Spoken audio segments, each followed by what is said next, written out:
I got to ask you, where did it all begin? Why dentistry? So for me, I kind of grew up in an environment where my parents worked long hours to provide for my sister and I. And it was a life where they were able to make a community out of one small gas station and the people that walked through their doors. And it was such an incredible environment to be a part of, to grow up in. And I saw the impact that they had on the people in that community that I knew I wanted to do the same in some capacity, but also have the financial ability to make a larger impact, not just on the people that walk through my door, but just people at large. And I always fell in love with science. It was something that I was passionate about. And so when I started looking at the different opportunities that I could do to pursue a career, dentistry was just something where I felt like I could use my hands. It tapped into my artistic skills. I was able to chat with patients and have long-term relationships with them. I was excited to be a part of something just so much bigger than what I saw growing up. So I fell in love with it immediately and pursued it. We have one thing in common. My parents were also refugees to South Africa, arrived with nothing and opened up a store. I wasn't good at science. I was better at the business side, but we've come together here, right on the floor of the Greater New York meeting. Definitely. So, you could have focused purely on academics, purely on the clinical aspects, or even science. But you decided you wanted to get involved in organized dentistry. Why? I started dental school at a very unique time. It was July of 2020 when I was about to start. Right. And as we all know, it was a time when the world was upside down. Correct. We were scared. We didn't know what the future was going to look like. And in that moment, I felt starting dental school, I was at a disadvantage, and that I would be starting in a virtual environment, I wouldn't know anyone, and it would impact my dental education. Little did I know that was the greatest gift that I could have gotten. I turned something that was a very hard period for people across the country, across the world, and I tried to see how I could make it better. And moving to Boston, I didn't know anyone, so I wanted to build a sense of community, and that's what ASDA gave me. I decided randomly one day, I got an email and applied for a wellness position for the Tufts chapter, and I thought, why not? It's a great way to get involved. I can meet people. And one thing led to the other. I caught what we call ASDA fever and fell in love with organized dentistry. I fell in love with what dentistry means outside of the didactics, outside of providing clinical care. It's about bringing people together. It's about coming together and what you're passionate about. And ASDA was a platform where I felt like I could use my voice for what I truly care about. And wellness is something that's always been near and dear to my heart. I come from an Indian heritage. And so meditation is something that I grew up doing. It was a very active part of our household. And during a very tough time where I knew I was feeling a sense of anxiety, something that I'd never felt before in my life because of the pandemic, right. ASDA became a place where I was able to hone into that, create a community, and make it a space where I can make it more positive for other people. That's fantastic. As you know, there's a direct correlation between good oral care and good health care, right? Yeah. And it's not quite understood. In fact, the biggest disease in the world is caries, 3 billion or 3.5 billion people. How do we explain to people the importance of oral care? So I think what's interesting is oftentimes I've noticed patients in my chair feel that the caries that have happened to them or other dental issues that they're facing is either inevitable or it's isolated. And what I've come to realize is that it's the personal things that are happening in their lives that are impacting them so deeply that is now showing up in their oral health, in their overall health. And it just took having a conversation, talking to them about why they're having these issues and finding the root cause to it. Sometimes it isn't just about having a good oral care routine. It's about having a good dental home. It's about having a good safe place for them to kind of go to at the end of the day. It's about having a sense of community.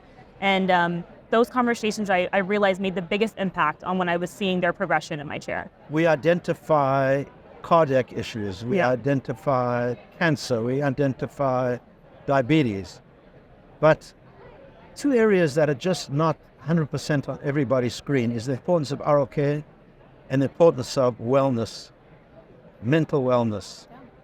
And dentists see a lot of patients that probably don't even go to a medical doctor, certainly not to a psychologist or psychiatrist. Yeah.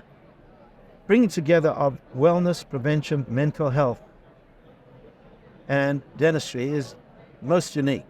It's wonderful. I think we are in such a unique space. What a great opportunity to have the ability to see patients more than once a year. Sometimes I've seen the same patients about 20 times over the past one and a half years. And it's an opportunity for me to talk to them so much more about just what's happening in their oral care. It's an opportunity for me to find out what's going on at home, what are they going through right now, because it is manifesting in their oral health. People that have anxiety, they grind their teeth. You know, it's a common sign that we see. Or if you're battling depression, it's likely that you're also battling gum disease.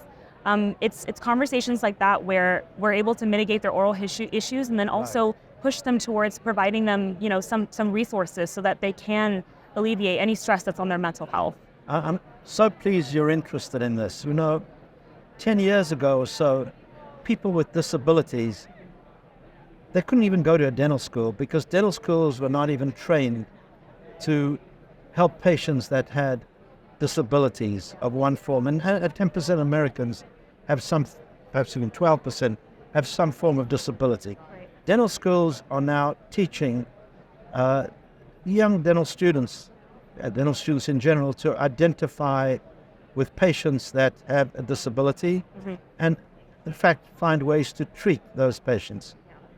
I think you're in a very unique position to help dental educators understand that mental health is very important and to somehow or another figure a way to get that into the curriculum.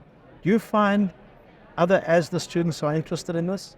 Most definitely. ASDA, I think, has been so forward-thinking when it comes to the subject of mental health. We have an entire month devoted to it in September where we have Be Well ASDA initiatives that allow students to almost take a more fun approach towards it. We encourage reading, hobbies, and we try to highlight them on social media, connect with one another across the country.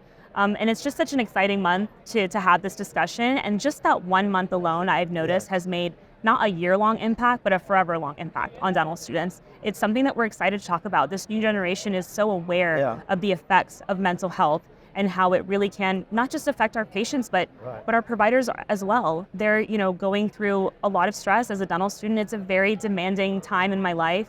And it's important to have these touch points in dental schools for the patients, for the students, for the faculty, for the staff, so that together we can continue to do what we do and provide care.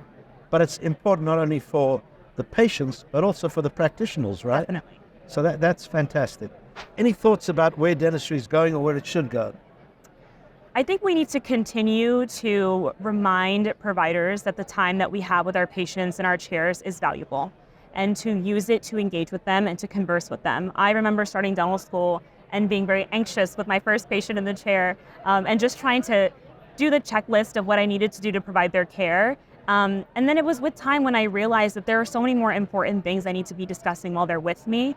And so to create that reminder for the providers that are coming out of dental schools that this is something that you are responsible for, you have the opportunity to make a genuine impact on that patient.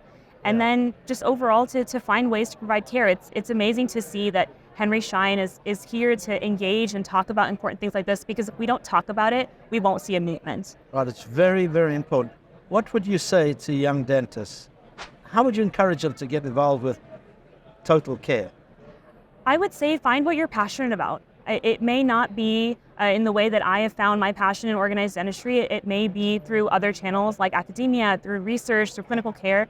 Find what you're passionate about and take it a step forward. Do one thing that you're not obliged to do, something that you're not required to do.